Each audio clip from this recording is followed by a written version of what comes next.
Espace TV, le 22h.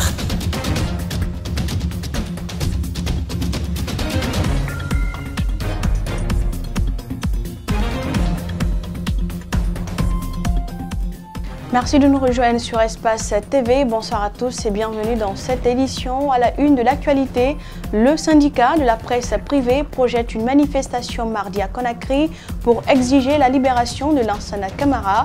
Son secrétaire général exprime toute sa colère ce vendredi et appelle les confrères à soutenir le journaliste de Conakry Live, privé de toute liberté depuis 72 heures maintenant. Les premiers déguerpissements des occupants de la réserve mondiale de Déré ont débuté cette semaine. C'est à la frontière guinéo-ivoirienne. Campements, plantations et autres investissements ont été détruits. Les autorités des deux pays entendent récupérer les 8920 hectares de domaines bradés à des individus. Les travaux de la deuxième phase de l'enquête sur la pauvreté ont été lancés ce vendredi. 134 agents devront donc collecter durant 3 mois des données sur les conditions de vie des ménages. Bienvenue aux 22h. Le syndicat de la presse privée guinéenne s'insurge contre la détention de Lansana Camara et de Kala Kanté, l'un en détention provisoire et l'autre condamné au paiement de 4 millions de francs guinéens. Le mardi prochain, une marche doit se tenir en marque de soutien aux deux confrères et la dénonciation de l'acharnement judiciaire engagé contre les journalistes guinéens. Abdourahmane Ba Adjouba. La presse guinéenne est-elle en danger? Les journalistes n'ont-ils pas le droit de regard sur la gestion de la chose publique? Autant de questions sans pour autant en avoir une réponse nette. Le moindre article sur la gestion des ministres pourrait vous valoir des explications devant un tribunal. Et cela, le syndicat de la presse privée ne le conçoit pas. La loi est claire. Aucun journaliste dans l'exercice de ses fonctions ne doit croupir en prison. Aucun journaliste pour diffamation ou quoi ne peut se retrouver en prison. Ça, c'est écrit. Vous le savez très bien qu'à chaque rencontre, le président de la République, Alpha Condé, aime souvent interpeller les médias d'aller faire des investigations. Mais malheureusement, nous sommes dans un pays, à chaque fois que vous menez des investigations et que ça touche un ministre, bien vous vous retrouvez en prison. Le cas de Lansana Camara est illustratif. Il est actuellement en détention provisoire pour avoir écrit un article sur un prétendu détournement de fonds au ministère des Affaires étrangères et des Guinéens de l'étranger. Le syndicat ne va pas rester muet. Il dispose de moyens de pression et compte bien les utiliser.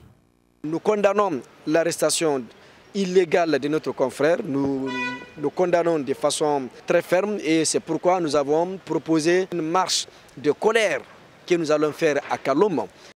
Cette démarche n'est pas évidente, car les manifestations de quelque nature que ce soit sont interdites. Mais pour la liberté de la presse, plusieurs recours sont à envisager. Nous avons d'autres actions vigoureuses. J'ai déjà parlé le cas des journées sans presse et nous allons poursuivre ce combat jusqu'au bout parce qu'il n'en est pas question. Les acquis que nous avons eus dans le cadre de la liberté de la presse, que des gens viennent comme ça saper ça, que des gens viennent piétiner ces acquis, les acteurs de presse ne l'accepteront pas. C'est pourquoi nous lançons cet appel. Nous restons toujours dans le même cadre. Le journaliste Lansana Camara du site Conakry Live n'est toujours pas libéré. La prison n'est pas faite pour les journalistes. C'est ce que disent les confrères de la presse privée qui entendent descendre dans la rue le 2 avril prochain. Ils acceptent de répondre donc à l'appel du syndicat des professionnels de la presse privée. Un seul objectif, exiger sa libération. Suivez les réactions de certains confrères au micro de Mohamed Valek Touré et Abdoulaye Camara. Le journaliste Lansana Camara du site Conakry Live Info, poursuivi pour diffamation, n'est toujours pas libéré. Ses confrères du monde de la presse fustigent et condamnent avec la dernière énergie la poursuite engagée contre Lansana Camara qui croupit en prison depuis 3 jours. Quelques jours en prison pour un journaliste aguerri, un journaliste expert à la matière, c'est inquiétant. On se demande que veulent nos autorités aujourd'hui. Pourquoi vouloir bâillonner coûte que coûte la liberté d'expression en pays? C'est devenu une habitude. Alors, il faut que ça cesse, Ça devient de plus en plus inquiétant pour la corporation. Emprisonner un journaliste est contraire à la loi sur la liberté de la presse. Certains estiment que la peine devrait être celle pécuniaire. Ils entendent descendre dans la rue mardi pour exiger la libération de leurs confrères interpellés. C'est déplorable qu'on voit aujourd'hui qu'un journaliste soit en prison en ce 21e siècle en violation flagrante de nos textes de loi. Il faut rappeler qu'aujourd'hui, certains magistrats se servent d'un argument selon lequel, bon, il n'y a pas encore jugement, donc on ne peut pas parler de peine, c'est-à-dire c'est une détention provisoire.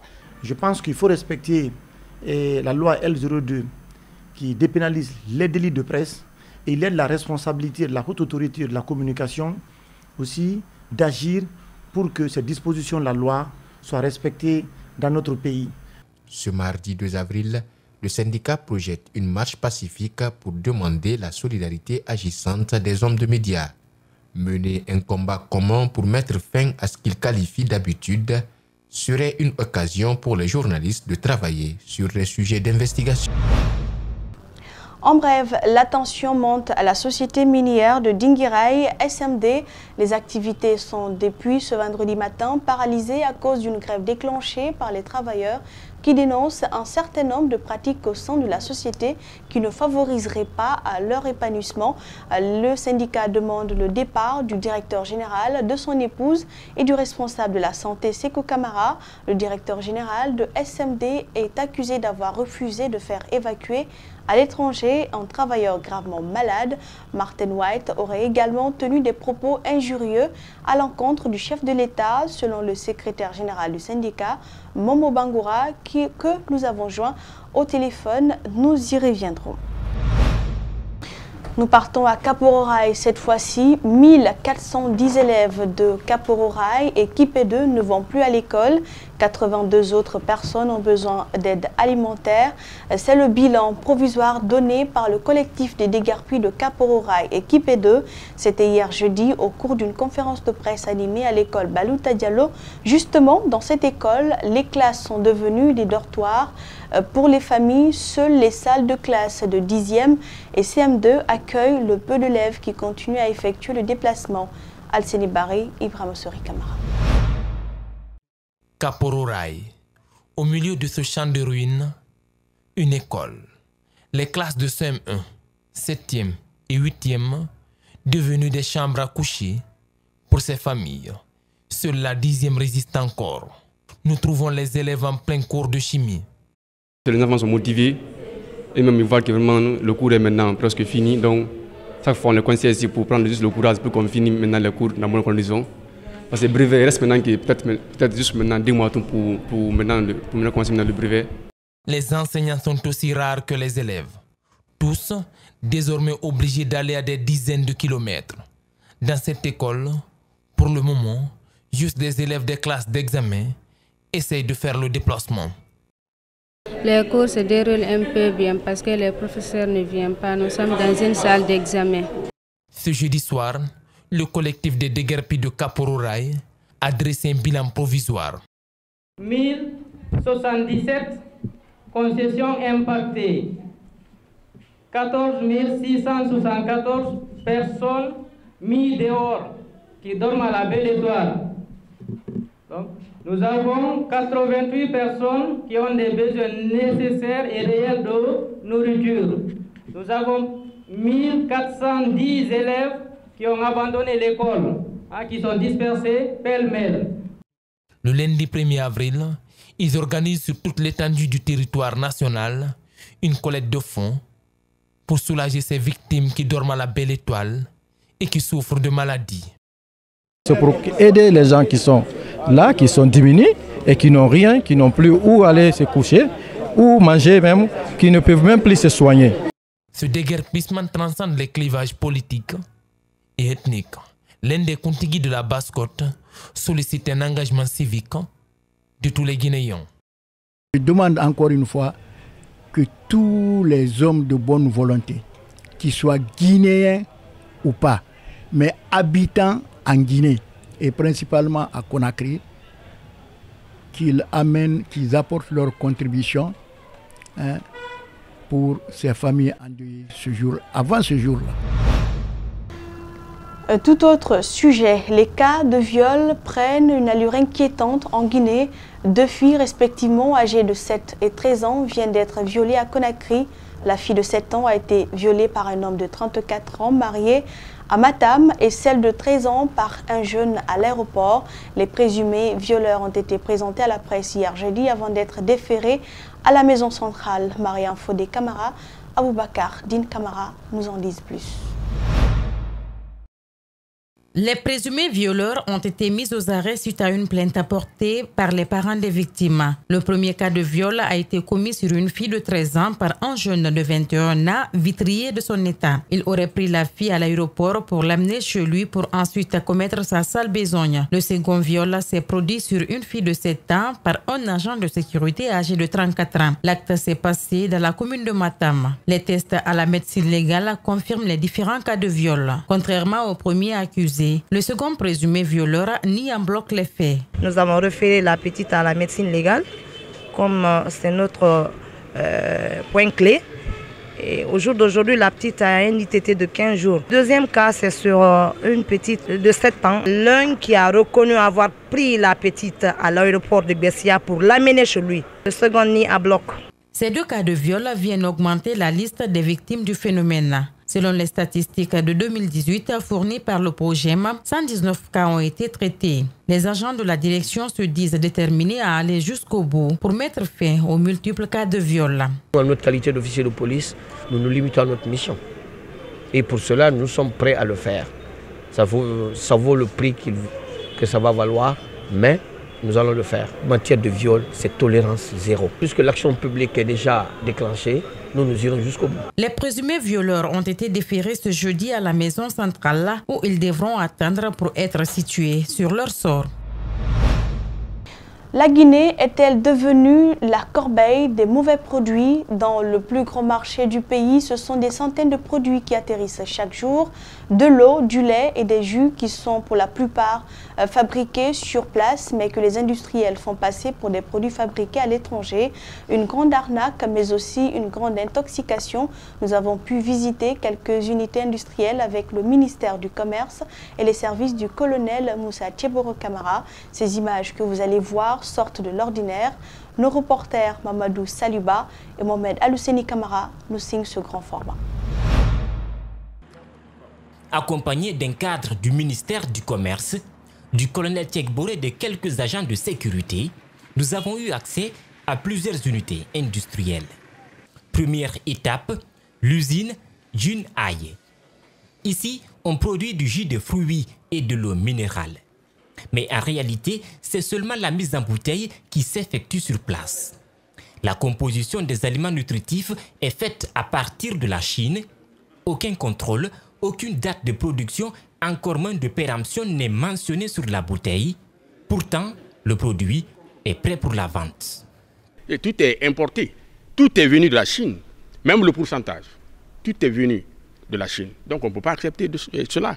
Ça ne se fait n'importe quel pays au monde. Ça veut dire que la population est en danger. Les conditions d'hygiène et de stockage sont à part. Les bouteilles sont laissées dans une salle presque sans système de ventilation. Quelques bouteilles commencent déjà à se détériorer sur place sous l'effet de la chaleur. Vous savez, en Guinée, on achète que ce qui est moins cher. Ce jus, vous voyez, le pourcentage qui est là est fabriqué en Chine. Alors que chaque gamme de fabrication doit être analysée, certifiée par le ministère du Commerce avant sa mise sur le marché. Mais on fabrique déjà le bidon en Chine, on le met dans le bateau, on vient parachuter ici. Le produit qui est mélangé, on ne sait pas de quoi il s'agit, sont aussi fabriqués je ne sais où. On envoie ici, on met juste de l'eau. La seule valeur ajoutée, c'est l'eau. Les autorités ont fini par fermer l'usine. Mais c'est à quelques kilomètres d'ici, à l'usine YouFresh, que la situation est encore plus grave. Ici, on produit le fameux jus YouFresh, consommé par des millions d'enfants guinéens. Mais dans quelles conditions ces jus sont produits? Voici celle qui fait le mélange. Elle ne porte pas de gants, sa tête n'est pas enturbanée, elle ne fait que mélanger, ignorant les noms des produits qu'elle utilise. Allons voir la chaîne de production. À notre arrivée, ces femmes étaient dehors, en pause. À la reprise, aucune d'entre elles ne s'est lavé les mains. Elles ne portent pas de gants et leurs doigts plongent tout droit dans les tasses qui seront ensuite remplies de jus, récupérées de l'autre côté, mises en carton, destination le marché. Cette usine n'a pas été fermée à cause d'un certificat d'analyse réalisé par l'Office national de contrôle qualité. Mais est-ce une bonne analyse? De toute façon, cette unité est mieux que celle-ci qui se trouve à Nongo, dans le garage d'un immeuble d'habitation. Ici, on produit du lait dans la plus grande discrétion. Le constat est très amer. Vous-même, vous avez découvert qu'une usine implantée dans une famille, ça, aucune administration ne doit donner de papier pour ça. Ça veut dire que c'est une usine clandestine de fabrique ou de mélange, je peux dire qu'une intoxication, parce qu'il n'y a aucune mesure de sécurité ici. Pas non plus d'enseigne, aucun labo, rien. Le lait est uniquement mis en sachet et fourgué à la population. Tout laisse croire que le lait est importé. Pourtant, parfois, les travailleurs des hindous sont obligés de passer au tamis la poudre pour écarter les saletés. C'est tellement grave qu'on empoisonne tous les jours les enfants. Tu as vu le lait là? C'est fait pour tout le monde, tout âge. Il n'y a pas de pays de provenance là-dessus. Pas de pays de provenance. Et les dates sont mises ici. Il met les dates comme il veut. Ça peut faire 200 ans. Lui, il met la date comme c'est 2019. Ce n'est pas son affaire. Fabriquer quand, personne ne sait. Expirer quand, personne ne sait. Ça veut dire que c'est lui qui fait la loi. Et ils ne prennent pas la peine de modifier dans l'ordinateur les dates de production et de péremption. Ils disposent d'un dateur. Il suffit juste de poser la marque et tous les cartons ici ont les mêmes dates de production et de péremption. Mais regardez bien la date de production. Nous sommes au 3e mois, mais sur le carton, nous sommes déjà au 4e mois. Tout a été anticipé. Le cimetière de Cameroun est plus fréquenté que Novotel. Parce que tous les jours ça meurt. Tout le monde est malade, même Teboul est malade. Tout le monde est malade. À qui la faute? La plupart de ces unités industrielles ont des papiers délivrés par le ministère de l'Industrie, du Commerce et de l'Office national de contrôle qualité, qui d'ailleurs manque cruellement de matériel. Direction la région forestière pour parler de la forêt de Déré à la frontière entre la Côte d'Ivoire et la Guinée. Après les menaces, les autorités de ces deux pays ont décidé de passer aux actions. Les premiers déguerpissements des occupants de cette réserve mondiale ont débuté cette semaine. Campements, plantations et autres investissements ont été détruits par une unité mixte composée d'agents guinéens et ivoiriens. Ces autorités entendent récupérer les 8920 hectares de domaines bradés à des individus. Alexis Collier, notre reporter d'Espace Forêt, a suivi cette opération de déguerpissement. On suit son reportage. La forêt de Déré, dans la sous-préfecture de Zoa-Lola. Elle couvre une superficie de 8920 hectares et est classée par l'UNESCO comme l'une des réserves en péril et pour plusieurs raisons. Ici, c'était une forêt dense, très dense. Quand moi, je découvrais ici dans les années 85-86, c'était pas la peine. La canopée, on ne pouvait pas croire qu'aujourd'hui on peut voir ça ici. Les occupants en majorité ivoiriens et burkinabés sont sommés de quitter les lieux. Mais quand le problème était arrivé, nous de quitter, comme mes parents ne sont pas là, et ma femme et mon petit ne sont pas là, moi seul, c'est à cause de ça, je suis là ramasser nos manger. Si vous dites de quitter, ce n'est pas à la force. Vous les deux pays, si vous voyez, ce n'est pas pour nous. Une opération de délocalisation est en cours depuis quelques jours dans cette forêt. L'opération est menée par une équipe de gardes forestiers guinéens et ivoiriens. Ce que nous recherchons, c'est que la réserve Monemba soit sortie du site du patrimoine mondial en péril. Donc quand on veut un tel objectif, on ne peut pas admettre que de part et d'autre, il y ait encore peut-être des habitats ou bien des plantations à l'intérieur d'une réserve. Une campagne d'information avait précédé cette délocalisation. Elle fait suite à un atelier demandant à chaque pays de prendre des dispositions humanitaires pour l'opération. Pour nous permettre de remettre cette forêt-là, cette réserve, sur la liste correcte des réserves de biosphère et du patrimoine mondial, il fallait prendre des dispositions pour que les ressources biologiques qui ont poussé l'humanité à classer cette réserve reviennent. Et pour ce faire, il faut enlever les occupants illégaux de cette forêt à part la sensibilisation, la persuasion, en leur faisant comprendre l'importance de cette forêt, de cette réserve. Progressivement, les occupants se retirent de cette aire protégée. Les braconniers et leurs adeptes ont aussi quitté. Une équipe de PA est annoncée sur les lieux pour empêcher d'éventuels retours dans cette forêt. Toujours à Déré, une fois ces domaines de forêt récupérés, que comptent faire les autorités guinéennes et ivoiriennes pour éviter que cet endroit ne soit à nouveau occupé? À cette question, le préfet de Lola apporte des réponses. Sayola Tolno est au micro de Alexis Collier. Il faut savoir que c'est une forêt classée. Elle a été classée depuis le temps colonial, par l'administration coloniale. Donc c'est une forêt dans laquelle personne ne doit habiter. Elle doit être protégée jalousement dans l'intérêt majeur des populations de la Guinée et de la Côte d'Ivoire. Et l'écosystème chose entretenue par cette forêt a des répercussions sur beaucoup d'autres pays du monde. Donc notre problème, c'est que nous voulons garder jalousement cette forêt.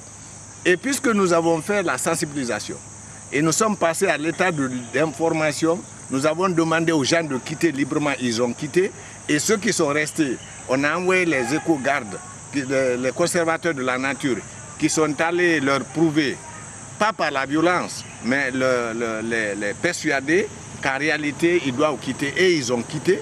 Maintenant, les dispositions que nous avons prises pour que, n'est-ce pas, cette action soit une action pérenne, c'est que d'abord les conservateurs de la nature vont être logés et on va leur trouver des lieux là-bas où on va les installer pour continuer à surveiller. Parce qu'il ne faut pas que les occupants quittent et que les conservateurs de la nature abandonnent. Ils sont capables de revenir. Les travaux de la deuxième phase de l'enquête sur la pauvreté ont été lancés ce vendredi. 134 agents devront donc collecter durant 3 mois des données sur les conditions de vie des ménages. Cette démarche de la Direction nationale de la statistique vise à mieux suivre le plan national pour le développement économique et social. Reportage d'Ibrilba Ibrahim Souma. Disposer des données chiffrées sur les conditions de vie des ménages est l'une des conditions sine qua non pour répondre aux objectifs du PNDS. Cela passera aussi par une enquête. Celle réalisée en 2012, appelée l'enquête légère, affiche 53% du taux de pauvreté en Guinée. La spécificité de cette enquête, c'est que par construction, on a pris 2 phases. La première phase va se dérouler pendant la période de soudure. Au moment où nos braves populations à la base n'ont pas suffisamment d'aliments. Et la deuxième phase va intervenir maintenant au moment où nos populations à la base ont à peu près suffisamment d'aliments. La deuxième phase de l'enquête sur la pauvreté 2018-2019 s'effectuera auprès d'un sous-échantillon de 4140 ménages. Des institutions comme la Banque mondiale appuient financièrement les autorités pour réduire l'extrême pauvreté dans le pays et procéder à un meilleur partage de la prospérité. En principe, je suis ravi quand j'ai constaté l'effort, la dédication des équipes, les enquêteurs et aussi de l'INS, la direction générale de l'INS. Ils ont beaucoup fait l'effort de faire le meilleur. Cette dernière enquête, qui est la 5e, s'inscrit dans un projet d'harmonisation des méthodologies de collecte et de calcul des indicateurs dans la sous-région, a précisé le directeur général de l'Institut national des statistiques. Ce projet est soutenu principalement par la Banque mondiale. L'une des nouveautés de cette enquête harmonisée est la suivante. D'abord, la collecte se fait sur tablette. Les 4 dernières enquêtes, nous avons utilisé le papier. Un jour, nos enfants vont se demander comment on a pu collecter ces données avec ces papiers. Parce qu'aujourd'hui, la nouvelle technologie est là. D'utiles conseils ont été prodigués aux agents enquêteurs. Ils ont été invités à mettre tout en œuvre pour que les premiers résultats de la 5e enquête sur la pauvreté soient disponibles à partir du mois d'août 2019. Le ministère du Plan et du Développement économique et ses partenaires ont entamé ce vendredi une retraite de 2 jours à Dalaba. Objectif, faire l'état des lieux de la plateforme du système intégré de gestion des projets, programmes et investissements publics, un outil de gestion qui sert à évaluer les actions menées au compte du PNDES, Programme national de développement économique et social. Compte rendu, Mamadou Boïdialo, Tcherno Sadouba. Au centre de cette rencontre, l'état des lieux dans la mise en œuvre de la plateforme de gestion des investissements publics. Cet outil de gestion sert à évaluer les actions menées au compte du PNDES, Plan national de développement économique et social, qui vise la réalisation d'un ensemble de projets à l'échelle nationale. Ce, pour promouvoir une croissance forte et l'amélioration des conditions de vie des populations. On va établir les difficultés, les goulots d'étranglement auxquels le projet est confronté. Et ensuite, on va définir une nouvelle feuille de route. Justement, cette feuille de route permettra le renforcement de la chaîne planification, programmation, budgétisation, suivi, évaluation des projets contenus dans le PNDES. Des partenaires insistent sur la communication des parties prenantes. On doit savoir où est-ce que nous sommes maintenant, où est-ce qu'on va dans la mise en place du PNDES, parce que nous voulons que ce qui avait été prévu dans le PNDES soit réalisé. On a besoin plutôt d'appropriation, de portage de la plateforme par les cadres guinéens. À l'issue de cette rencontre, il sera question de vulgariser la plateforme informatique au niveau des acteurs de la chaîne, de réviser toutes les activités réalisées dans la mise en œuvre de la plateforme et de proposer une feuille de route claire pour les activités à venir. Comment accéder au financement des projets pour les petites et moyennes entreprises? C'est l'objectif d'une formation sur le crédit bail initiée par la Banque mondiale à travers la Société financière internationale. C'est la bourse de sous-traitance et de partenariat qui abritait la formation des formateurs venus de plusieurs domaines d'intervention. Ce crédit bail est un système de financement alternatif que la Société financière internationale, membre du groupe de la Banque mondiale, a bien voulu mettre en place pour les PME qui sont souvent confrontées à d'énormes difficultés d'accès au crédit. C'est un compte-rendu de Makiso et Lamine Silla.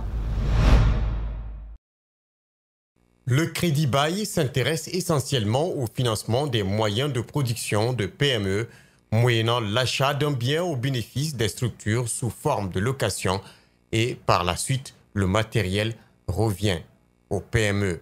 Le crédit bail vient à côté de vous pour faire une sorte d'investissement en avance.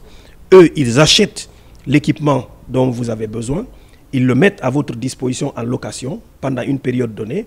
Après cette période, on calcule à partir des loyers que vous avez déjà payés, on prend en compte ces loyers pour calculer un prix presque dérisoire qui est fixé pour que le matériel revienne à vous. Les entrepreneurs qui ont bénéficié de ces modules de formation expliquent les avantages liés au crédit bail et à l'obtention de financement. Parce que j'ai beaucoup de clients de PME qui viennent nous voir parce qu'ils ont des problèmes d'accès au financement. Et il faut savoir qu'aujourd'hui, le crédit bail, en fait, c'est une alternative d'outils financiers qui permet en fait aux PME de faire croître leur productivité, puisque en fait, au lieu de leur prêter de l'argent, en fait, on leur prête directement un bien. Donc à partir de là, ils ont le matériel à leur disposition pour accroître leur productivité. Ce projet de la Société financière internationale, membre du groupe de la Banque mondiale, a commencé depuis près de 7 ans et désormais cela devient une réalité, selon le formateur. Je suis ici dans le cadre d'un grand programme initié par la SFI avec les autorités guinéennes qui a touché plusieurs axes. Le premier, c'est de mettre en place un cadre légal sur l'activité de crédit bail, chose qui a été faite depuis l'année 2012, la loi de février. Et dans le cadre du deuxième axe, c'est vulgariser ce produit au grand large public. Et nous avons eu l'idée aussi de former des formateurs. Je suis ici au cours de cette semaine pour former les formateurs qui vont prendre le relais après pour former les PME sur ce mode de financement.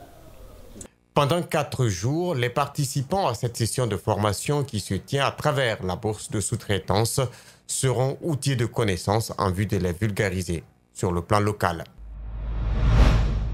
La Société d'électricité de Guinée EDG a célébré ce vendredi au siège de Lambagny l'augmentation considérable du taux d'abonnés à son service avec le projet recensement régularisation. Aujourd'hui, EDG compte plus d'un demi-million d'abonnés dans sa base de données. Public reportage signé Malik Songana Kamara. La Guinéenne d'électricité EDG était confrontée à un problème de recouvrement et de régularisation de ses clients dans le passé. Depuis le lancement du projet recensement et régularisation en 2017, la société a constaté une nette amélioration. Déjà, elle est passée à plus d'un demi-million d'abonnés. L'IRAF est chargé du volet recensement. Le volet régularisation et commercial est géré par Jantina. La synergie d'action ainsi imprimée au projet a permis d'aboutir aux résultats suivants. Le recensement de 306 056 points de livraison, dont 27% étaient des clandestins et 48% des sous-abonnés qui payaient l'électricité à de tierces personnes. La régularisation et l'intégration à ce jour de plus de 178 000 consommateurs dans 7 des 11 agences de Conakry, notamment Lambagny, Kuntia, Tombolia, Yimbaya, Dixine, Tawia et Kipé. Sur le terrain, 50 équipes ont été déployées par IRAF, en plus d'une équipe de techniciens chargés du traitement des données. Le recensement est basé sur une méthodologie électrique. Chaque point de livraison est géoréférencé. Les actions menées dans le cadre de l'amélioration de la desserte en électricité en Guinée sont réjouissantes pour la société. Les clients régularisés, c'est des clients qui étaient soit clandestins, soit sous-abonnés et qui payaient l'électricité à des clients qui sont déjà abonnés. Aujourd'hui, nous sommes partis de 238 000 clients en 2015. Aujourd'hui, nous sommes à plus de 500 000 clients à fin mars 2019. Le projet continue bien entendu. L'objectif, c'est de régulariser et d'augmenter la base de clientèle entre 20 000 jusqu'à 30 000 clients par mois. Cette opération de recensement et de régularisation des clients devrait s'étendre sur toute l'étendue du territoire national afin de mettre fin à la fraude, a précisé l'administrateur général de l'EDG. À présent, parlons livre, lecture, éducation. Dans cette édition, le programme est bouclé pour la 11e édition des 72 heures du livre. L'événement littéraire est attendu avec beaucoup d'enthousiasme. Le comité d'organisation a, au cours de sa réunion d'information ce jeudi, décliné les activités de ce grand rendez-vous du livre. Les explications de Mohamed Damaro Kamara et Aboubakar Din Kamara. Dernier réglage pour la 11e édition des 72 heures du livre.